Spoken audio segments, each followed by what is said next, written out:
Well, this ain't worth a dang. I guess we should have had this repaired when the firewall got done. Welcome back to Bad Attitude C10. Today we're going to be installing some brackets for the low front fender mount. I picked these up from Southwest Classics out of Arlington, Texas, and they are made by Key Parts Inc. There's a pair, so there's a left hand and a right hand. And the part number here is just a Southwest Classic one. The little brief mention of them here a minute ago has the actual part number from Key Parts. Now, they are pretty sturdy, and if you notice, they're marked, and one has an R for right, and the other one will have an L for left, which, if you do remember, anytime you're talking about car stuff, it's from the driver's seat. So the left-hand side would be the driver's side fender. So this would be the lower support bracket for the driver's side fender. So at first glance, they look pretty cool, and these are the factory ones, and these two bolts that are here that actually bolt the seam, and there's some nuts on the back side, which you can't really see. I apologize, I'm trying to get my camera going.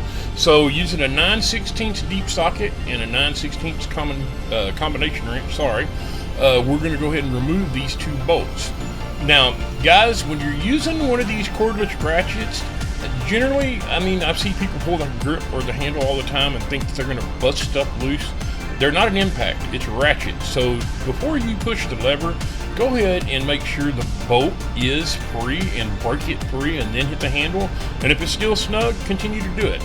Now, on the driver's side, I did notice that the hardware did not want to go back through the hose very easily. So I went on ahead and used the ratchet and ran them back through, and this could just be because the seam on the two panels are offset a little. Who knows? But they didn't want to go in. So I went on ahead and reinstalled them, and then I put my new bracket on, and then I used the same nuts that were originally on the truck.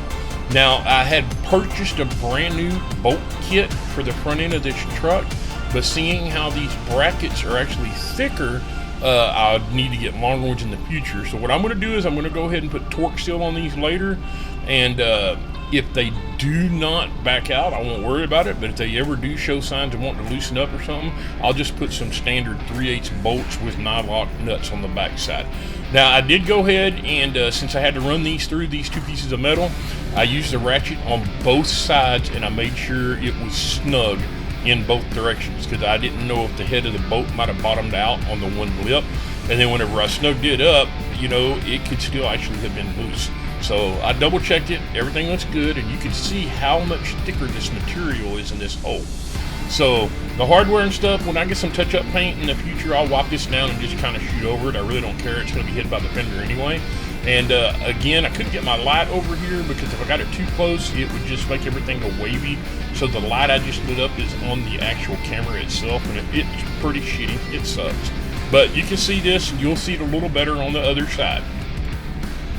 Now guys, the lighting's a little better on this side, and as you can see behind my hand, whenever I move here in a second, there is a little clutter of a mess.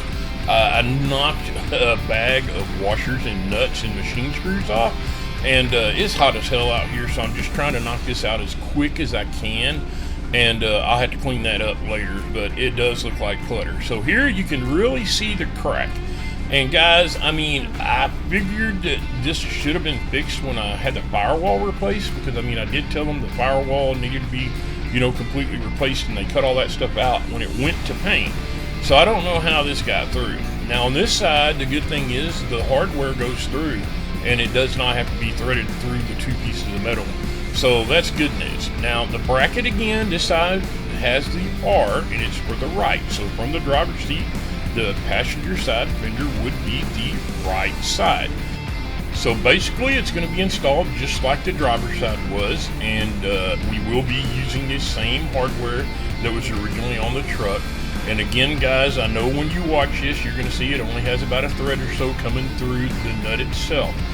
I again assure you that we will apply some torque seal. You'll see it here in just a minute. I will be checking on it in the future, and if I find it to be backing off or giving us an issue, I will replace it with standard hardware.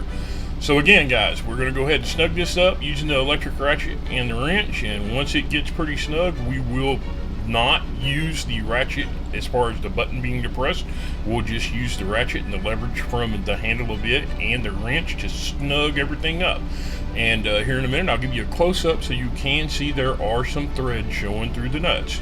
So first glance, you can see the black is a lot thicker than the white, and once this gets, sandwiched between the fender and the backing washer and the bolt and nut gets, fastened up, this is going to be way sturdier than it was before. Again, I mean, I looked for these, hadn't found anything about it until I did this, video right here. I think it's a quick, easy fix, and even if it wasn't broke, it's something to make it a little bit stiffer. So I'm going to go ahead and apply this torque seal. It's been a little warm outside and everything, so it's probably going to be a little bit runny and make a mess, but again, guys, it's just one of those things. It's a peace of mind. The torque seal is not going to guarantee it's never going to loosen up. It's just a visual that I can do, from a distance, instead of having to put a wrench in a nut, or a wrench in a socket on every bolt and nut and try to tighten it. So I hope you enjoyed the video. I hope you liked this quick fix. Until next time, we'll catch you later.